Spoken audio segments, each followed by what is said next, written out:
आणि आता मुंबई पुण्यातल्या टॉप 9 आपण बातम्या बघूया।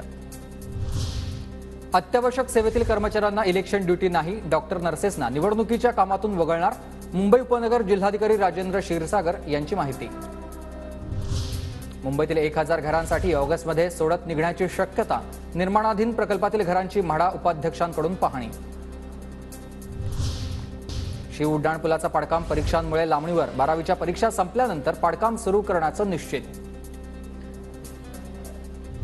अवघ्या 4 दिवसात मुंबई पालिकेसमोर 2287 कोटी मालमत्ता कर वसुलीचं आव्हान। पिंपरी चिंचवडमध्ये जप्त वाहनांच्या ई लिलावातून 39 लाखांचा महसूल जमा, विविध गुन्ह्यांअंतर्गत ठेवलेल्या वाहनांचा लिलाव।